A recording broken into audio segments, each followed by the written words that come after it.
Hello, I'm Craig Maurer. Welcome to this edition of Special Report. Today, we deal with the greatest mystery in the history of the United States: who killed President John F. Kennedy? We'll be looking at some photographic evidence which serious researchers believe proves that his death resulted from a conspiracy. Only 46 years old at the time of his death, Kennedy was the youngest American president. He was also the first president born in this century. He represented a youthful, more flexible outlook on the world and our society. The people loved his style. They loved his attempts to avoid war through negotiation and his initiatives in the areas of civil rights and social programs. But the young president had more than his fair share of enemies, most of them right here at home. Organized crime bosses were plotting against his life because of the crime-busting efforts of his brother, Attorney General Robert Kennedy. Politicians were fearful of his attacks on the status quo, and the military and attendant intelligence agencies were angry over Kennedy's lack of aggressiveness during the Bay of Pigs invasion and the subsequent Cuban Missile Crisis. In the fall of 1963, Kennedy had angered military leaders by announcing that he was withdrawing all U.S. military personnel from South Vietnam. In the midst of these tensions between the young president and the American establishment, Kennedy made a political fence-mending trip to Texas. On November the 22nd, 1963, while he was riding in a motorcade in downtown Dallas, shots rang out in a small park area known as Lee Plaza. Kennedy was rushed to a nearby hospital, but was declared dead shortly after 1 p.m., and events moved rapidly after that.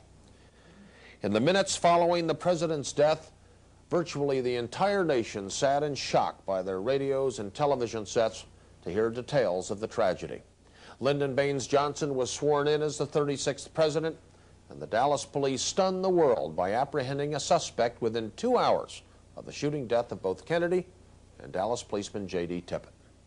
That suspect's name was Lee Harvey Oswald, and within hours the media was filled with an astonishing wealth of information about him. An ex-Marine who had attempted to defect to Russia, Oswald was immediately labeled as a loner and a malcontent. Police quickly produced an abundance of evidence, including a rifle found in the Texas School Book Depository, a building overlooking Dealey Plaza. They traced that rifle to a Dallas post office box used by Oswald. The Dallas district attorney proclaimed an open and shut case against Oswald, who insisted he was innocent.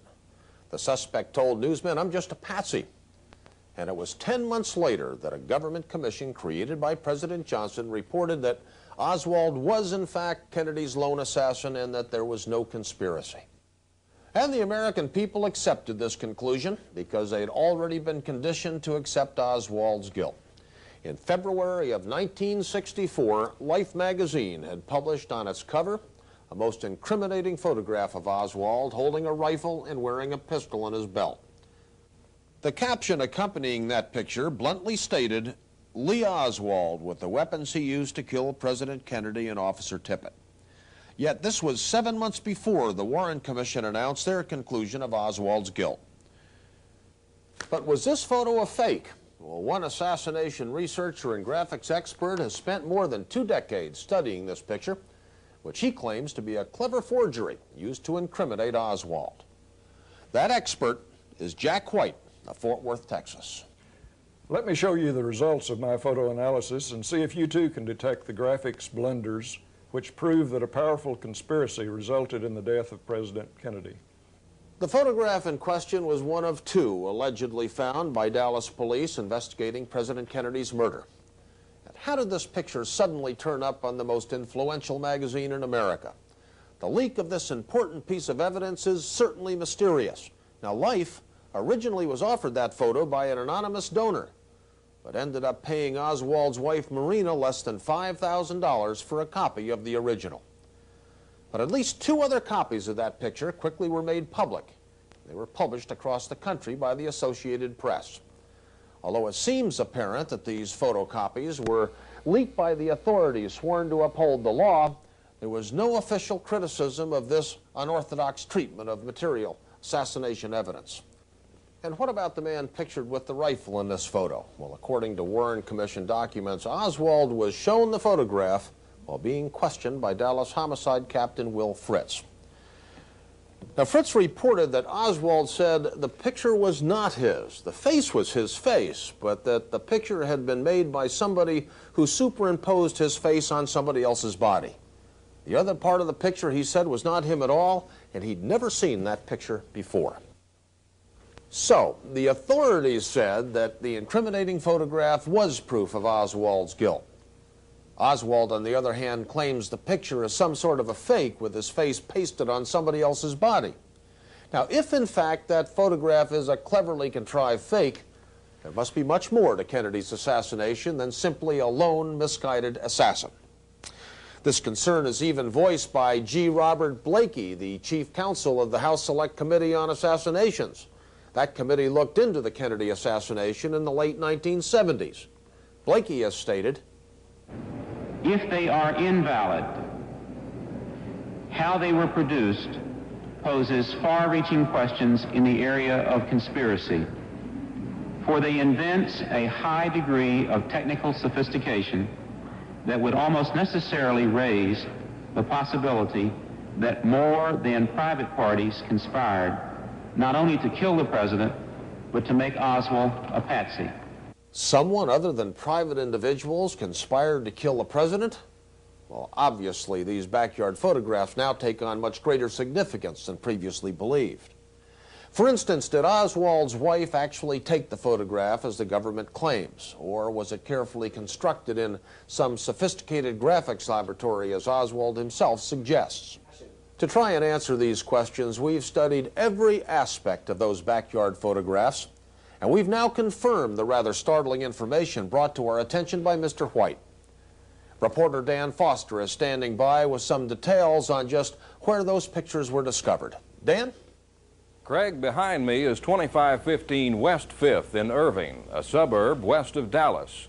In the fall of 1963, Oswald's wife was staying here with Ruth Payne. Although he had a rented room in Dallas, Oswald himself stayed here the night before the assassination. And it was here on the day following the assassination of President John F. Kennedy that police claimed they discovered two pictures of Oswald with a rifle, despite the fact they had searched the home carefully the day before. This one, Warren Commission Exhibit 133A, is the most famous. It was used on the cover of Life magazine. This is Exhibit 133B, supposedly another pose taken only moments from 133A. While officially only these two photos and the negative to 133B were found among Oswald's belongings in the Payne's garage, Dallas detective Gus Rose told the Warren Commission he found two negatives. To further confuse the issue, two separate listings of Oswald's possessions confiscated by Dallas police failed to mention these most incriminating photographs. Furthermore, an intensive search of Oswald's possessions failed to turn up either the black shirt or dark pants seen in the photographs. And these were not the only discrepancies concerning these photos. Oswald's mother, Marguerite, told the Warren Commission that on the night of the assassination, Marina showed her a picture of Oswald in the backyard holding a rifle over his head. At her insistence, the incriminating photo was burned and flushed down a toilet. Mrs. Oswald could have been confused over when she saw the picture or what pose it depicted, but there's no confusion about this third backyard photo. This third photo, which has never been officially explained, was discovered in 1976 by the Senate Intelligence Committee. It was in the hands of the widow of Dallas policeman Roscoe White. White's son made headlines by claiming his father was one of three assassins firing at Kennedy and Dealey Plaza. At least some Dallas policemen must have been aware of the existence of this third photo. Here is a detective recreating one of the backyard photos for the Warren Commission. We see that the pose used by the Dallas police to recreate the backyard photo in 1964 is the same pose of the third picture, which has never been accounted for and was suppressed for nearly 15 years. Some months ago, I learned of yet another issue which raises more questions about the discovery of these photos. The issue of the origin of these photographs becomes even stranger when we consider the statements of Robert and Patricia Hester, who worked long hours at the National Photo Lab in Dallas the evening of the Kennedy assassination. They were processing film and photographs for the FBI and Secret Service. With me is Jim Mars, a news reporter in the Dallas-Fort Worth Metroplex for nearly 2 decades, and has taught a course on the assassination at the University of Texas at Arlington since the mid-1970s. Jim, you've spoken with both the Hesters, is that right? Yes, that's correct. Unfortunately, they're both dead now. I first interviewed Robert Hester in the late 1970s. He told me he saw the backyard photos in the hands of the FBI the night of the assassination. He was quite insistent on this fact. Of course, that's the day before the photos officially were discovered. In later years, his wife, Pat, confirmed this story and told me and other Texas researchers that the FBI even had a color transparency of one of the photos, as well as a picture of Oswald's backyard, but with no one in the picture. They were very certain about all this. It's very strange. Thank you, Jim. We'll be talking with you more a little later. To add to the mystery, yet another version of the backyard picture of Oswald was discovered in 1967. This picture, similar to the one used on Life's cover, was found by Dallas oil geologist George de Mohrenschildt, who was described by the Warren Commission as Oswald's last known close friend. De Mohrenschildt discovered the picture among his stored possessions upon his return to the U.S. from a lengthy stay in Haiti. That was long after the assassination. This photo contains more background image on the outer edges of the picture than the original print police claim to have found. It also shows finer detail, evidence that this photo was made with a high-quality camera, not at all like Oswald's cheap Imperial reflex. While there's been no official explanation for this de Mohrenschildt photo, it's been assumed it's a copy of backyard photo 133A. Yet this could not be, since the detail of the de Mohrenschildt photo is so much better than 133A, and it contains more background than the original.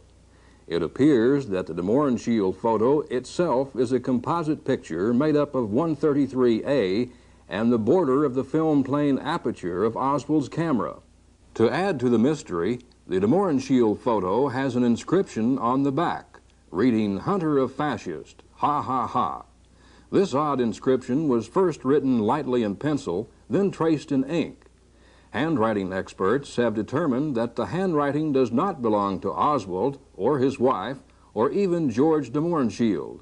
In a strange twist of fate, de Mohrenschildt, a Russian nobleman by birth, was close friends of Jackie Kennedy's parents and also of Oswald, the man accused of murdering her husband.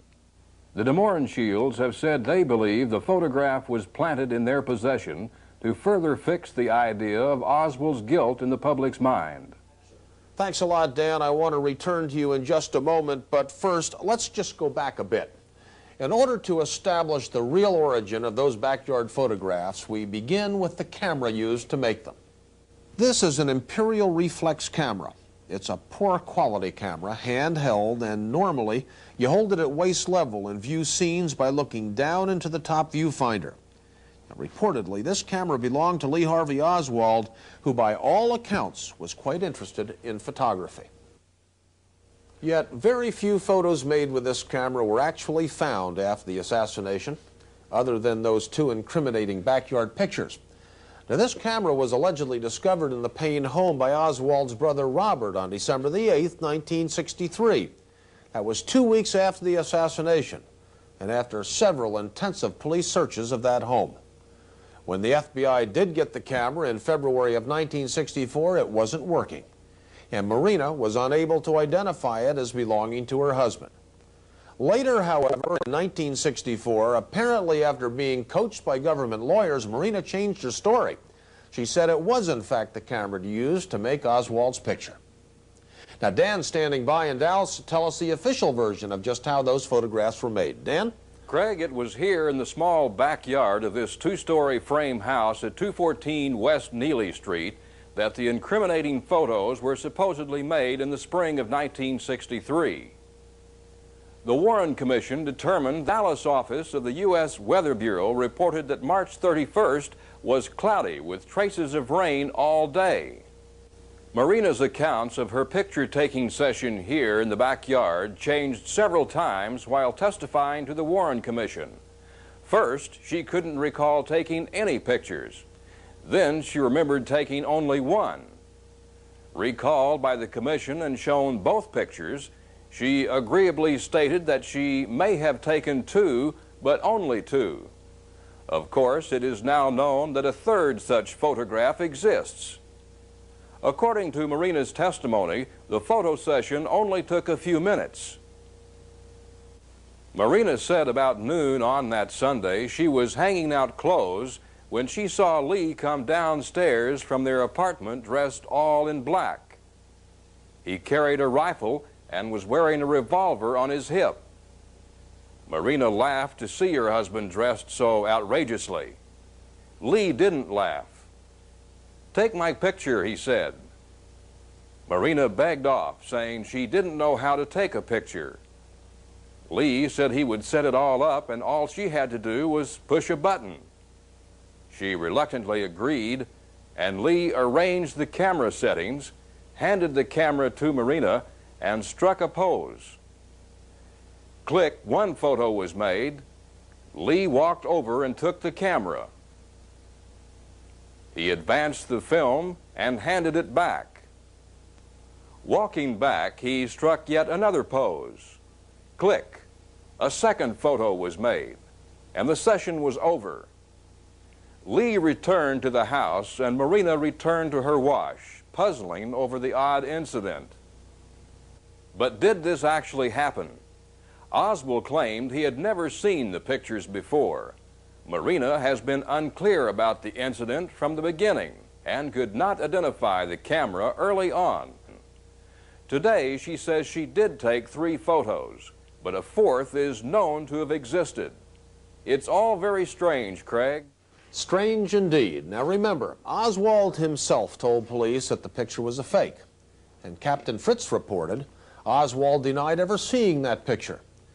And Oswald told Fritz that he understood photography very well and that in time he would be able to show that it was not his picture, that it had been made by somebody else.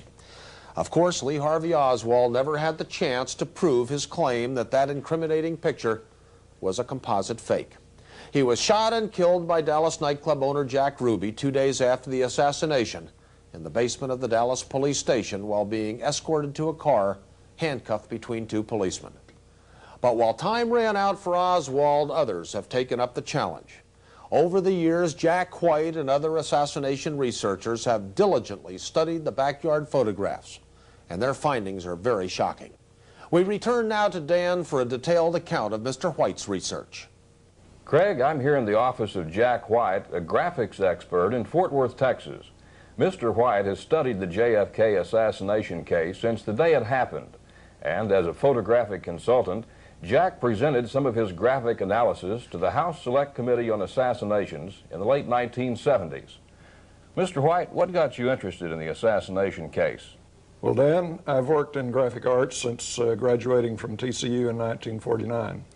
At the time of the assassination, I was vice president and executive art director of the largest advertising agency in Fort Worth. I read Oswald's comments about the backyard photos and how they were fakes, and I decided to check it out for myself. And what have you found from your studies? Well, Dan, I obtained good quality prints of the backyard photos from the National Archives back in the early 70s. Since then, I've studied them extensively. Along with other researchers, I've found many things about these photos which make me highly suspicious of them. There are many aspects which seem to point to fabrication. You mean the pictures may have been faked somehow? Yes, exactly. I would especially point to problems with the body of the figure in the photograph, the rifle, the telescopic sight, Oswald's face, the picture's backgrounds. Let me explain. And explain he did. Here's what White and other researchers have discovered about the famous photograph. We'll start with the figure in the incriminating backyard pictures. Notice the odd leaning posture of the figure in the photograph. When this picture is printed backwards, the lean becomes even more pronounced. Mr. White's studies indicate that the figure's center of gravity lie outside its weight-bearing foot, a physical impossibility. Then there are problems with the figure's proportions. Here are the two photos reportedly found in the Payne garage. The most famous one, the one on the left, is known as the Warren Commission Exhibit 133A. The other is 133B.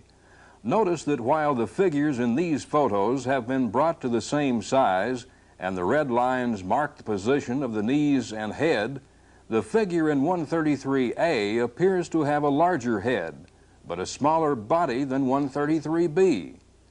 133B, on the other hand, seems to have a smaller head, yet the body appears larger, especially since the feet reach outside the picture, indicating that the figure is closer to the camera.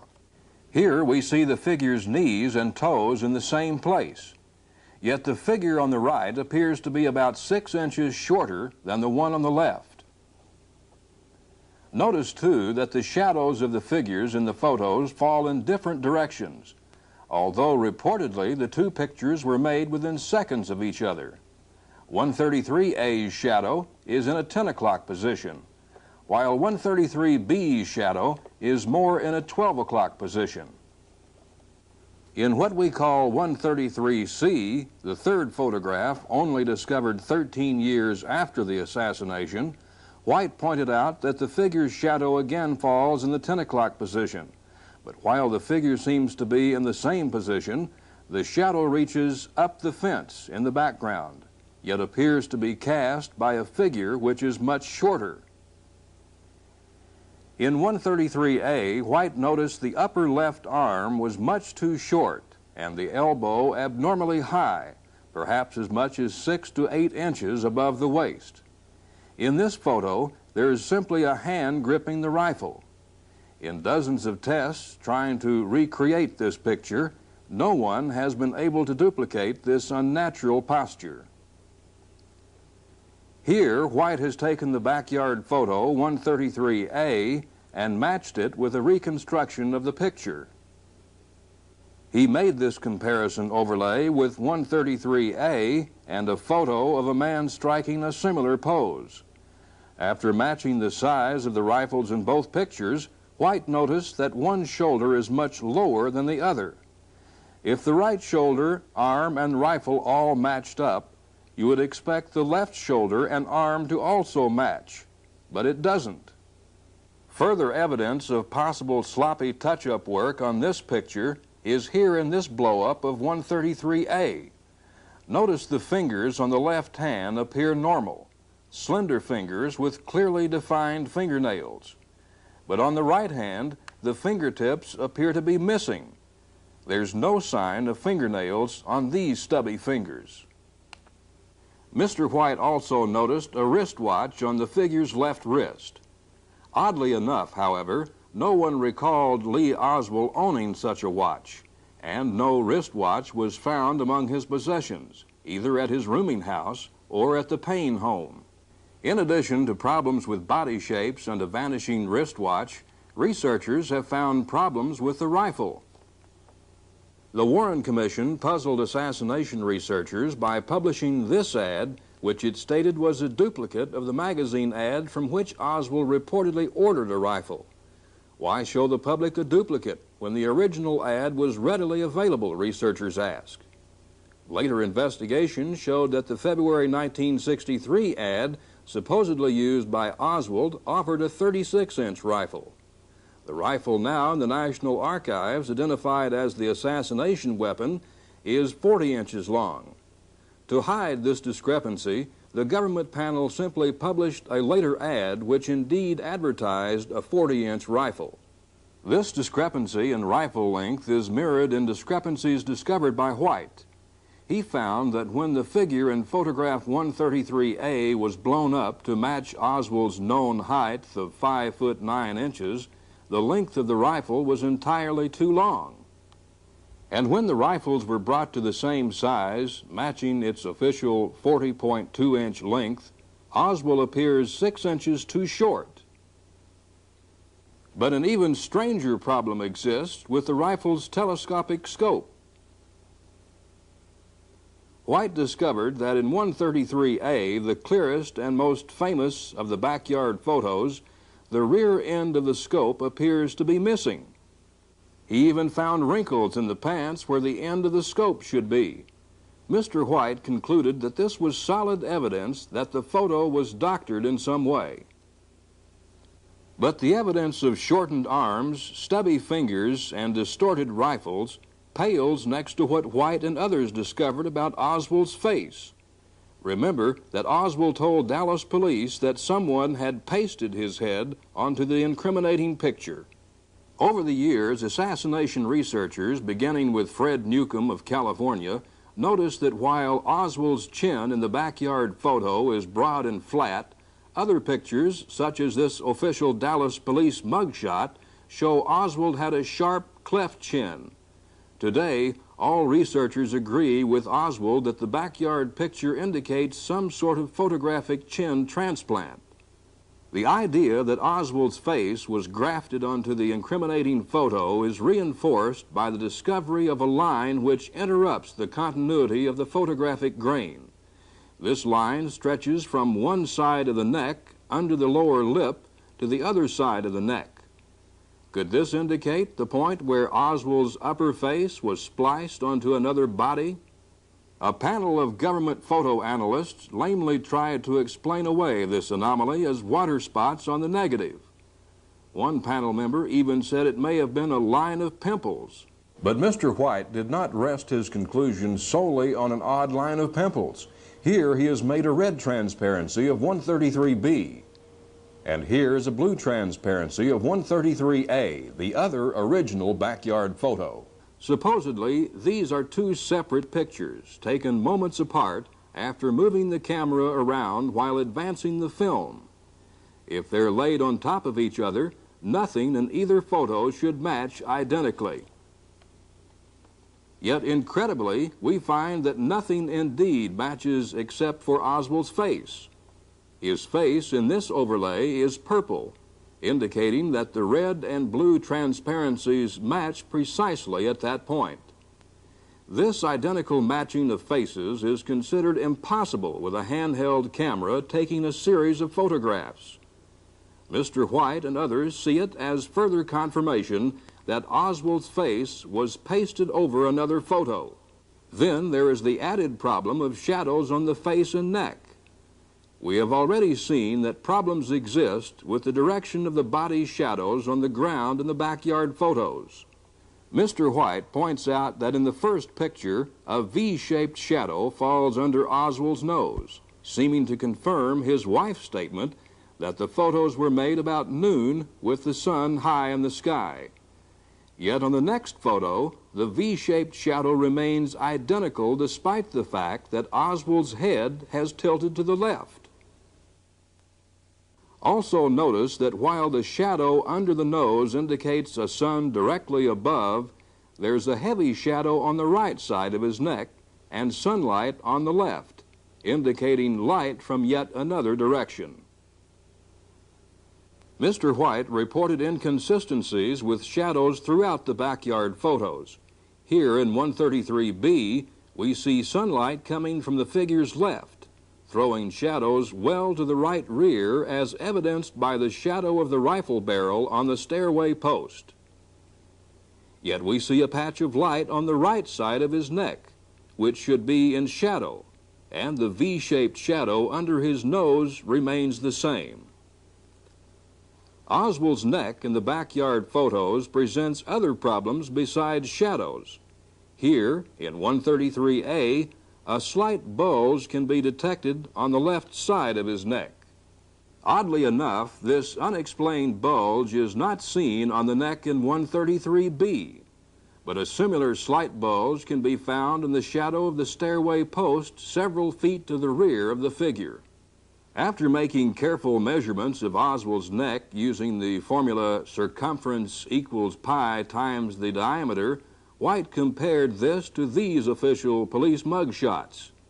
The one on the left was made in Dallas, while the one on the right is from New Orleans. White concluded that both police mugshots depicted Oswald with a collar size of about 14.5 inches, but the backyard photo depicts Oswald with a collar size of more than 16 inches. It should be noted that all of the shirts found in Oswald's possessions were of medium size, the 14 to 15-inch collar range. White claimed this is yet another sign that the backyard photos are fraudulent composites. But if the Oswald figure and face in these pictures raise questions about their authenticity, the backgrounds pose even stranger problems. At first glance, both of the original backyard photos, 133A and 133B, appear to have a background photographed from slightly different perspectives. But these apparent differences are simply the result of cropping or framing the pictures, according to Mr. White. By cutting off the bottom of the background in one photo while cutting off the top in the other, a false perspective is achieved.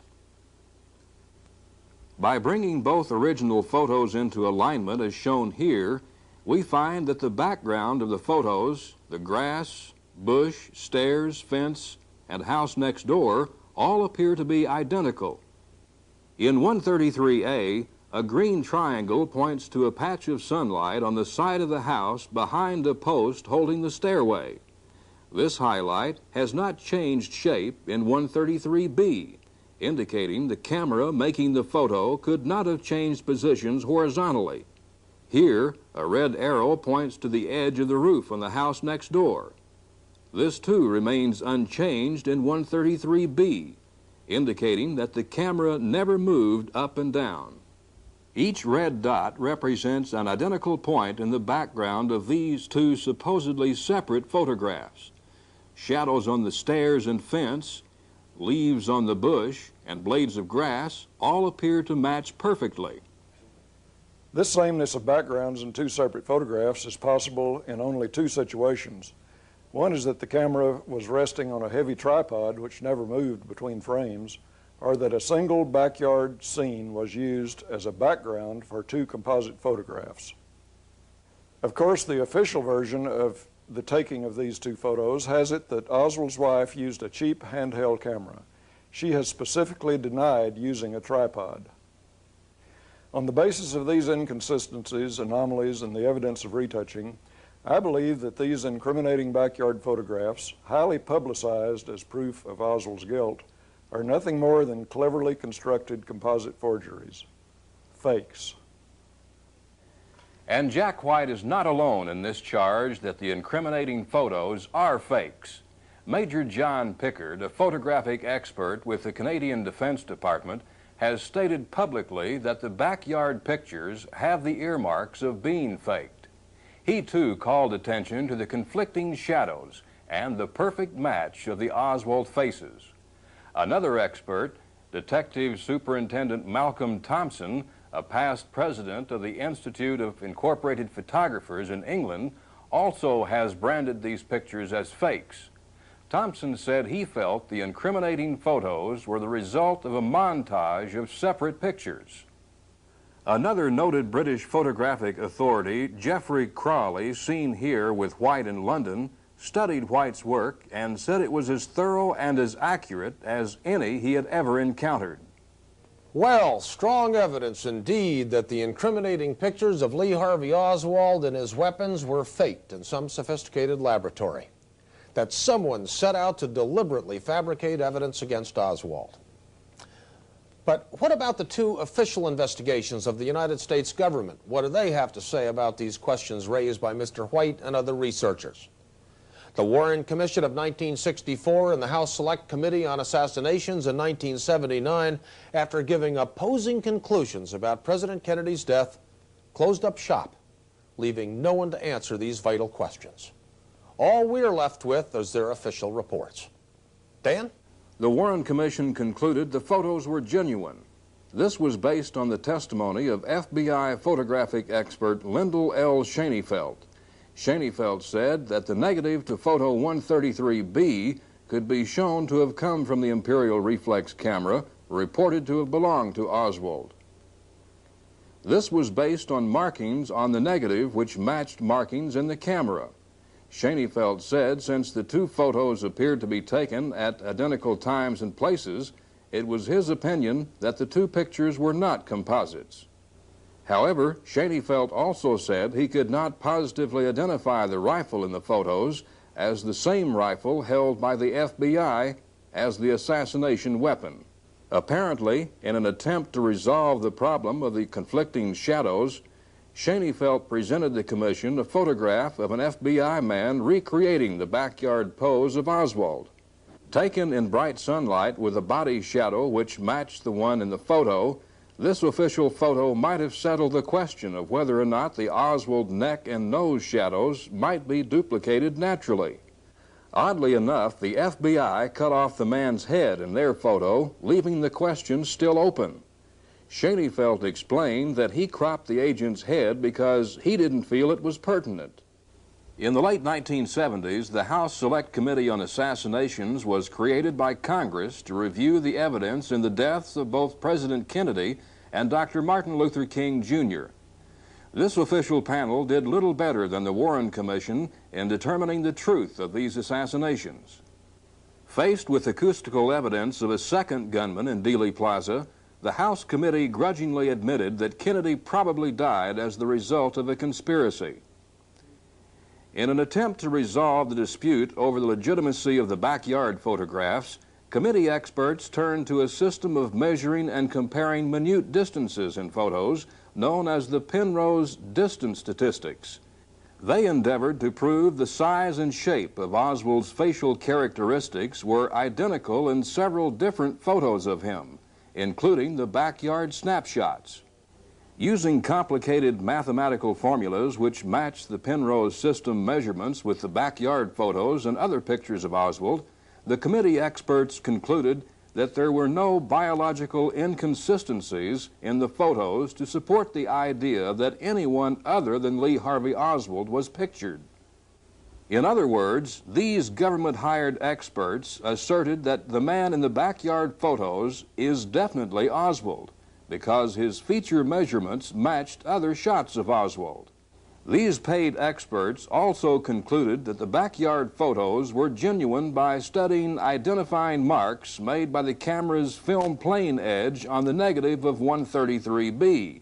After comparing scratches on the 133B negative to other film exposed through the Imperial reflex camera, they were able to conclude that the markings matched, therefore indicating that the 133B negative indeed came from the camera reportedly belonging to Oswald, evidence enough for them that the photos are genuine.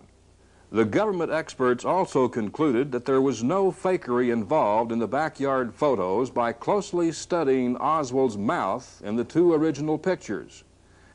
By looking closely at an overlay of the two pictures, it was noted that in one photo Oswald is slightly smiling, and in the other, he is slightly frowning.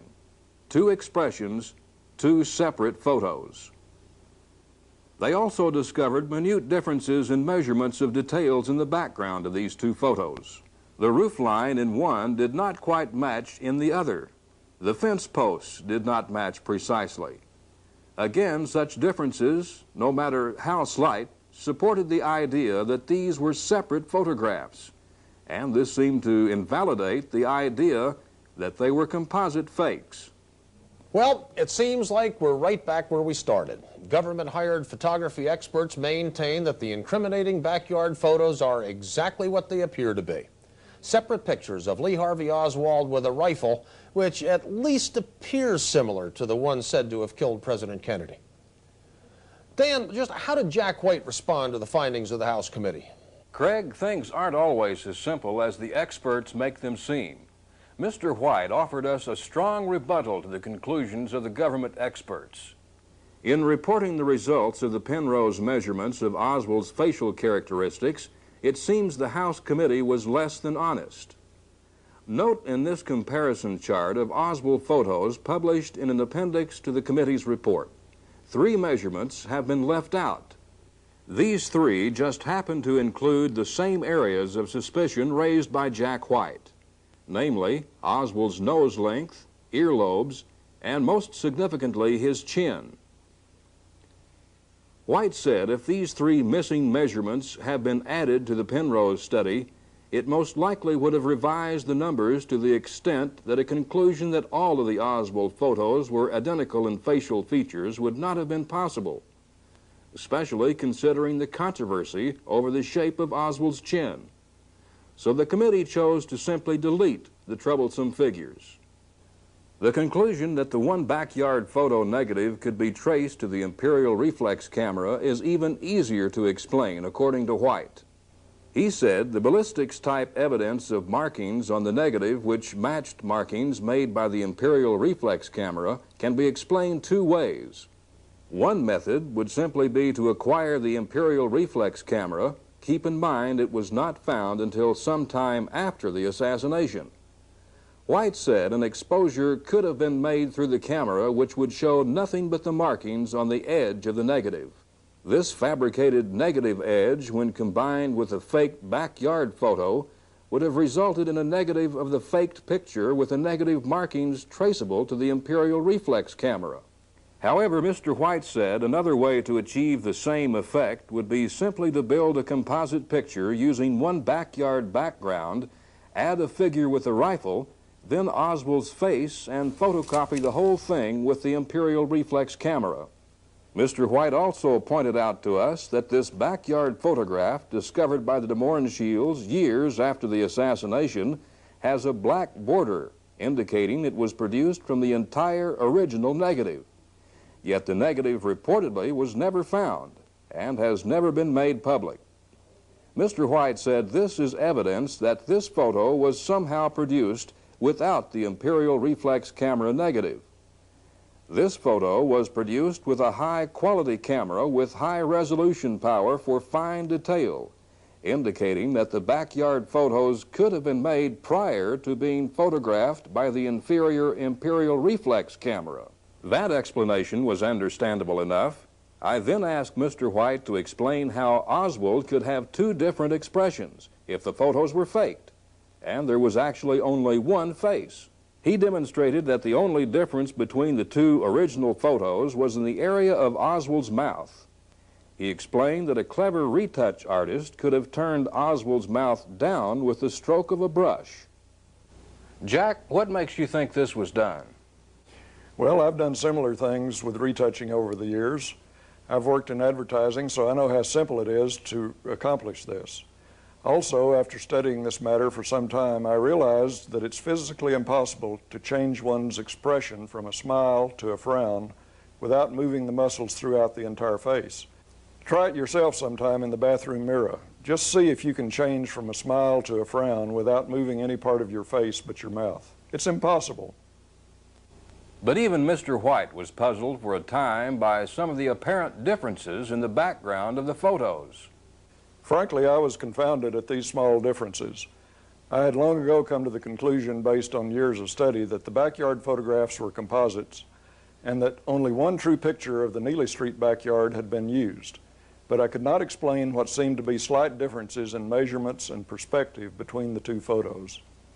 Then I discovered that photograph 133A seemed to have a slight downward perspective, as if the camera had been pointing down, while 133B seems to have an upward perspective, although the parallel lines of the stairway posts in the garage indicate no vertical perspective. You have to understand perspective. Artists and photographers are familiar with terms such as horizon lines and vanishing points. Notice how, from this perspective, my thumb covers a photo on the wall behind me. Notice what happens when the camera moves just slightly. You get a totally different perspective. You can demonstrate this for yourself by holding out one thumb and closing one eye. When you open the closed eye, you get a different perspective. It all has to do with the perspective of the viewer, in this case, the camera. I found that 133B did seem to have a stretch in perspective, but only in one direction. So I began to experiment in the darkroom with the 133A print in the easel stand and the 133 negative in my enlarger. I was familiar with the process known as keystoning, which is a darkroom technique to introduce a false perspective to a one-dimensional photograph. By simply tilting the easel under the enlarger, it makes the resulting photograph appear to have a slightly different perspective. This was the single most thrilling moment of my investigation because when I tilted the easel, the backgrounds came into perfect alignment, proving that the two backgrounds of the backyard photographs were identical. I had reversed the process of whoever made the composite photographs. I had proved to myself that they were nothing more than clever fakes concocted in some darkroom somewhere using sophisticated graphic and photographic techniques. In my investigation of the backyard photographs, I had hoped to answer some questions about their origin and authenticity.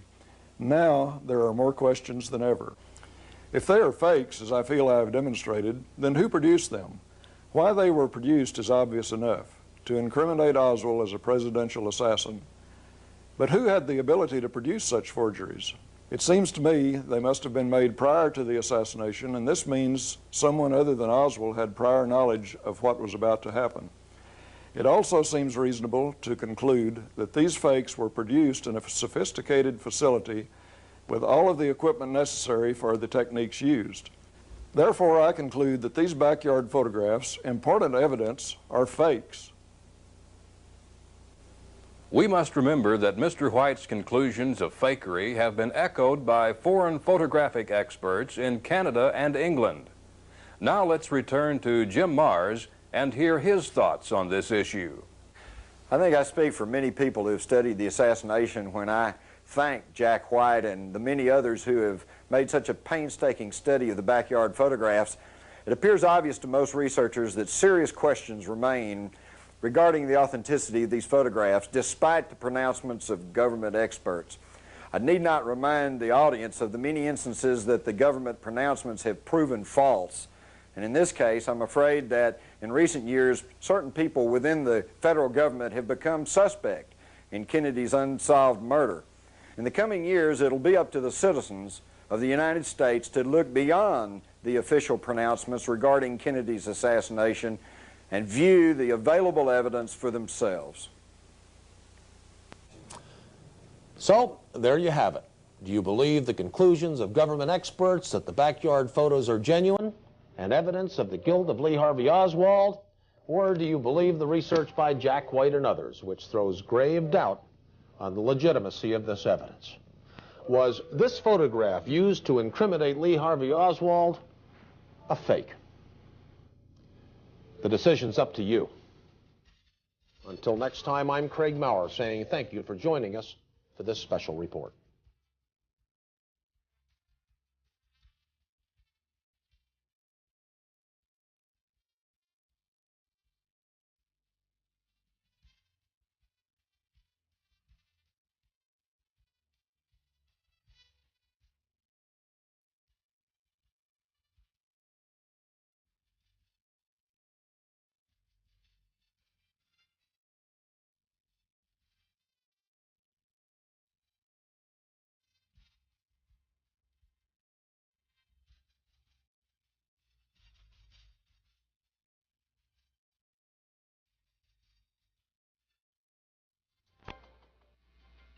If you'd like to learn more about the conspiracy that resulted in the assassination of President Kennedy, read Crossfire, The Plot That Killed Kennedy by Jim Marrs. It covers every aspect of that tragic event. Crossfire, The Plot That Killed Kennedy, available at your local bookstore.